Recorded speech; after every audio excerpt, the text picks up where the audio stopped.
The universe of Skullgirls, a colorful fighting game with a small but charming cast of characters. While the story of the game is a bit hard to follow, but strange, it goes something like this. Every 7 years, a powerful artifact known as the Skullheart becomes active. Once active, it will be gifted to any nearby woman in the hopes that they will make a wish on it, as it can make anything happen. However, if this artifact deems you impure of heart, you will be turned into the Skullgirl. The Skullgirl is a supernatural being that has limitless control of the dead. Becoming the Skullgirl kills the user of the Skullheart, and they lose their humanity before this death takes place. However, the effect of losing your humanity can be resisted, and we can see this with Marie and her goal of destroying the Medicis, or at the end of Philia's story mode, where she resists the power of the Skullheart to go to school. The Skullgirl will wreak havoc until she is killed or subdued, thus restarting the 7-year cycle that we see throughout the game. Now, despite all the stuff that the game does an amazing job of explaining, the Skullheart doesn't really get this intensive explanation.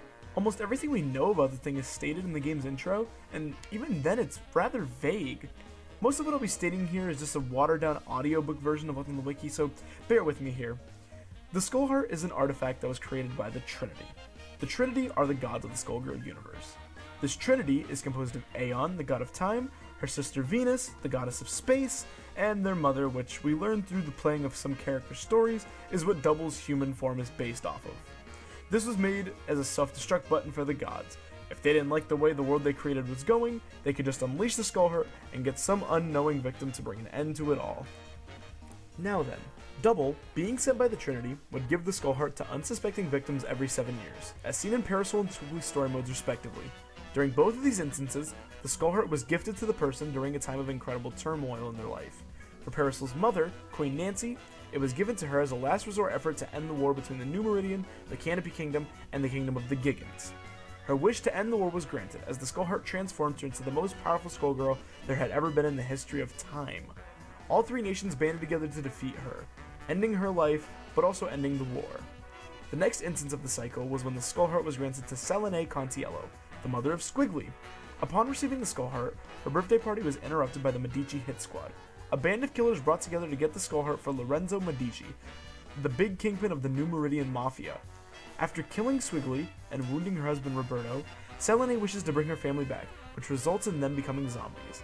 This is why, in-game, Squiggly is seen being a zombie, and being reanimated by the Skullheart every 7 years when it wakes her up from her coffin. Even if your wish isn't mean-spirited or ill-willed, you'll be transformed into the Skullgirl eventually as long as you've made a wish, as no action is done entirely selflessly in the eyes of the Skullheart. We can see this in Philia's story where she does end up becoming the Skullgirl just much later, as wishing for her friend to go back to a normal life isn't exactly the most evil thing you can wish for. And that's pretty much all we know about the Skullheart at the moment. Other than that, there's not really much else. We don't know how long the thing's been on Earth, but we can assume that it's been here since around ancient Egypt times, since Eliza knows what it is, or we don't know how it keeps coming back. We don't know why it only targets women, or why Double can directly convene with the Trinity, the people who made the Skullheart, while the Trinity themselves aren't even mentioned in other character stories. As for now, I think the most interesting thing is what we don't know about the limit. What's the limit of the Skullheart's power?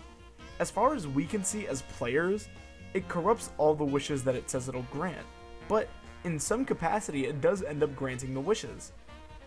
If I had to venture a guess, I'd probably say that the power of the Skullheart's limitless.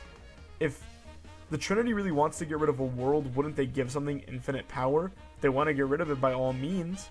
Does this mean that somebody theoretically could wish away the Trinity or the Skullheart themselves?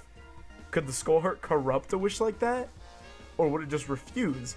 Can the Skullheart refuse to grant wishes? There's just a lot of things we don't know about how the Skullheart works. For every answer we as a community find, honestly, they just lead to more questions. But with that aside, that's about it. I hope you guys enjoyed the video. This one's been in the works for a while, probably since October, I'd say. May not be the prettiest video, may not be the best video, but this is the first time I've done something that wasn't exactly gameplay related. This is more of just a nice step back to look at what I'd consider probably my favorite fighting game. But personally, I hope you learned something new about the universe that Skullgirls drew us into. Remember to like, comment, subscribe, dislike if you dislike it. This was me, Melting Explodes Bloodily, and I'll see you guys in the next video. Bye-bye.